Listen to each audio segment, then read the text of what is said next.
Welcome to your first trumpet lesson. My name is Sam Nestor, and I will be guiding you through the basics of how to play.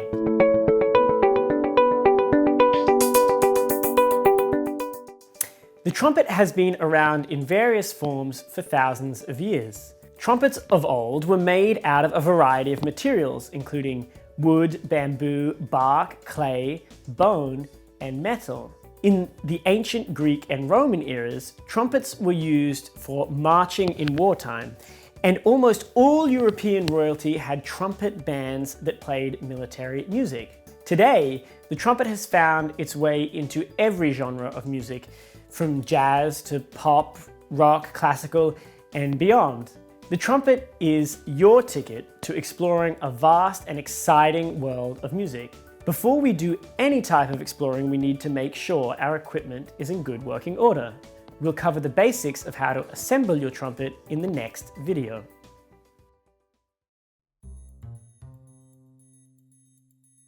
Thankfully, assembling the trumpet is easy. All you need to do is take the mouthpiece and insert it into the instrument. A gentle turn will make sure it is secure, in place, and won't fall out. No need to twist, push, or hit the mouthpiece. We don't want to get it stuck.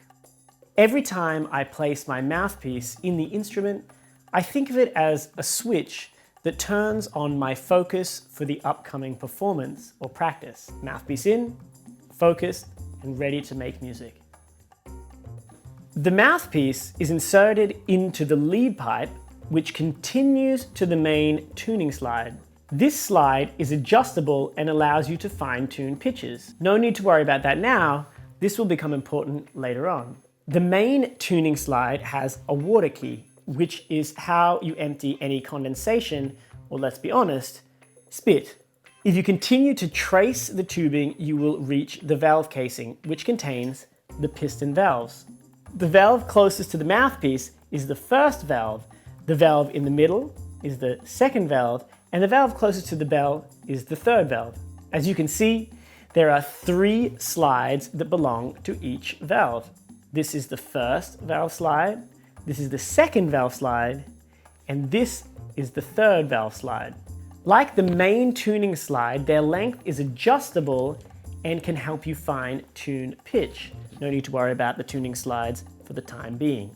The tubing exits the valve casing and leads to the bell, which gradually gets wider and wider until it flares outward at the end. The bell of the trumpet amplifies and directs the sound. Now that you know a bit more about the parts of the instrument, the next video will teach you how to hold the instrument correctly.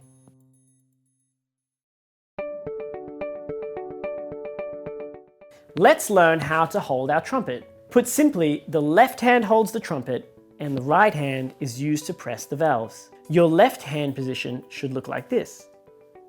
To achieve this, place your left thumb in the first valve saddle and your ring finger in the third valve slide ring.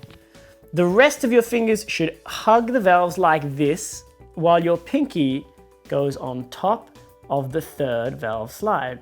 For your right hand position, place your thumb between the first and second valves and your pointer, middle, and third on the first, second, and third valves. Your pinky should rest in the ring on top of the lead pipe. When we press down the valves, we want to make sure we push directly down on the valves and we don't squeeze them side to side. To do this, think of creating a backwards C with your right hand, and you want to arch your fingers so that only your fingertips are touching the valves. No flat fingers.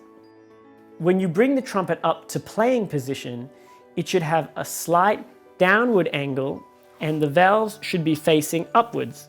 Make sure you sit tall and bring your trumpet to you. Don't hunch toward the instrument.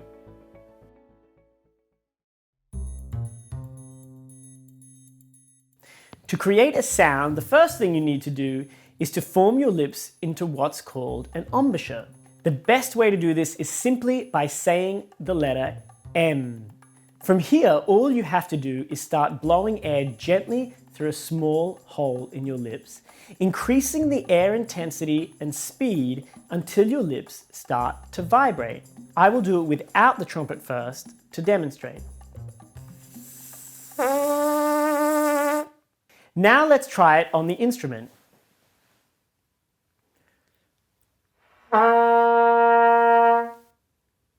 Pause the video now and see if you can use this process to create a sound without pushing any valves down. You might have noticed that you can play several different notes without moving the valves. The three beginning open notes you can play are low C,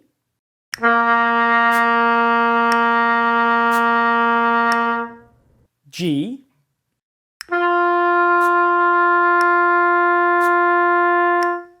and high C.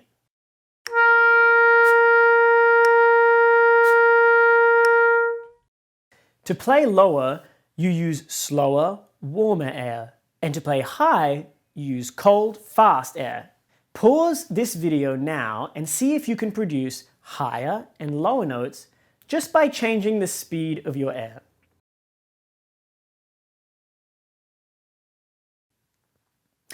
Let's try to get a low C together. I'll play first, then you pause the video and try to match my sound.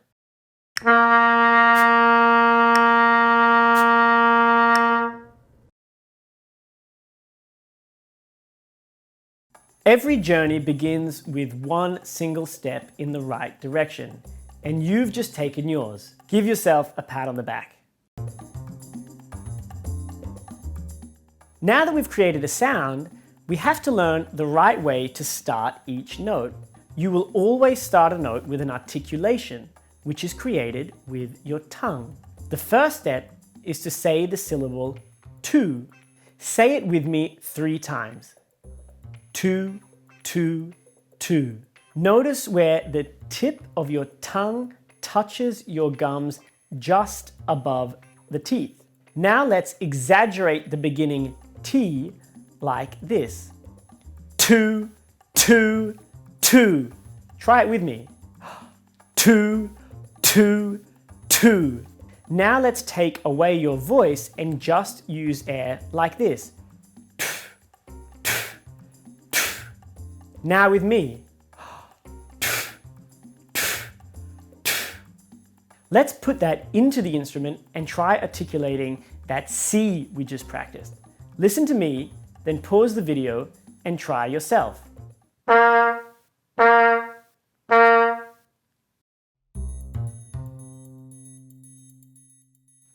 Let's talk about air. The quality of your breath will be the quality of your sound. If you want to create a beautiful and confident sound, you need to take a beautiful and confident breath. Our air is like our fuel tank, and we need to make sure we fill up our lungs so that we have enough fuel to carry us through each musical phrase. Take 3 big breaths with me, each one bigger than the last. No need to make a gasping noise or tighten up when inhaling.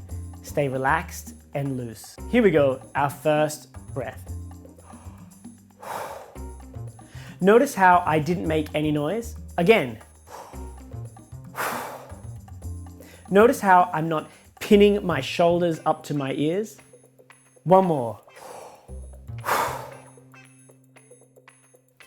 Every breath we take should remind ourselves about how lucky we are to be able to play this instrument.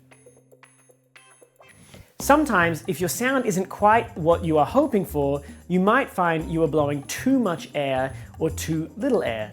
If you blow too much air, your sound will be like a flag in a hurricane, completely torn to shreds. If you blow too little, your sound will be like a flag in a windless day, hardly flying at all. You have to experiment to find the perfect speed of air to get the flag of your sound to fly upright and proudly. Now you're ready to move on to the First Notes series, where you will learn new notes, songs, and rhythms. Take your time as you move through this next series. It may take you a week, or 2, or 3 before you feel comfortable with each new step.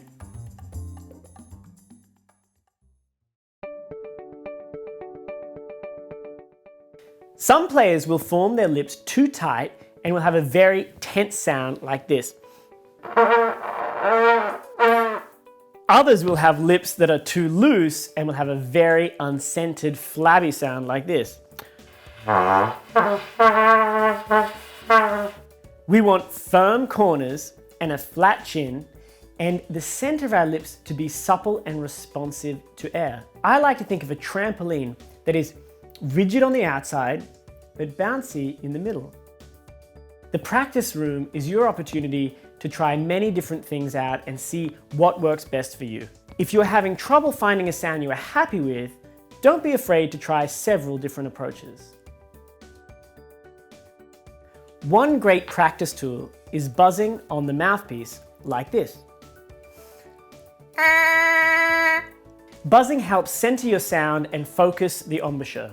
Pause the video now and try holding out a buzz as long as you can. And if you have a clock, see how many seconds you can hold out your buzz. Next, try buzzing up and down through the registers in what I like to call the siren exercise. It sounds like this.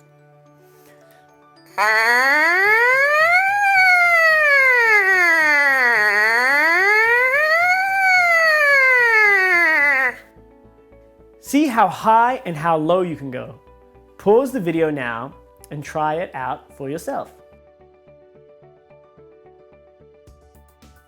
Buzzing may come more naturally for some players, but if you're finding it particularly difficult or frustrating, just try a little bit every day.